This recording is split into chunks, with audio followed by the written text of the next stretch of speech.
Wheel, easy job. You remove the split pin from the king nut, or the castle nut, whatever you want to call it.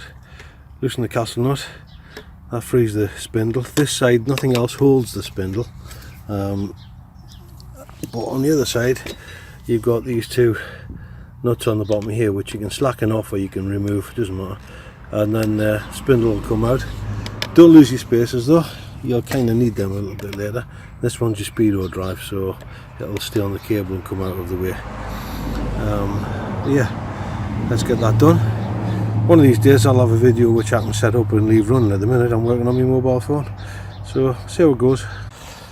One thing about doing work like this, new tools. Here we go. Del Boy was advertising one. It's a bit of an expensive one. This one is a cheapie. We'll see how well it works.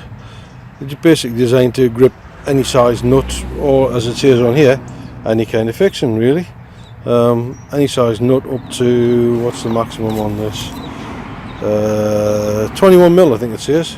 Between 8 and 21mm. Yeah. So let's see what it does. I'm going to try it on that nut. Well, not that brilliant. As you can see from this, it doesn't go particularly deep.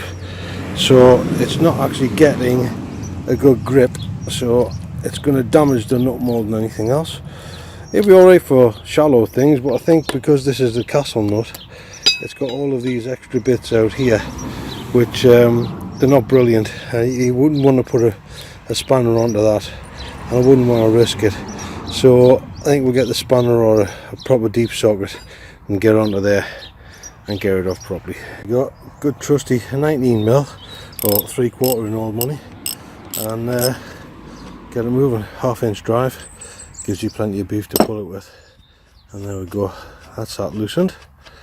Before you take it all the way off, it's worth loosening it a bit. Give it a bit of a knock to drive it through. Leave the nut on, but don't hit it too hard on the end, because you're going to need that later when you want to put it back on, unless you're going to replace it and put a new one on. So yeah, take it easy. This has obviously not been apart for an awfully long time. We've got these bolts loosened nicely, and this ain't separating at all, and it's pushing out quite a bit in here. So it's actually locked in here and trying to separate the forks. So we're going to have to get in and separate that a little bit somehow to free off this side and release the wheel.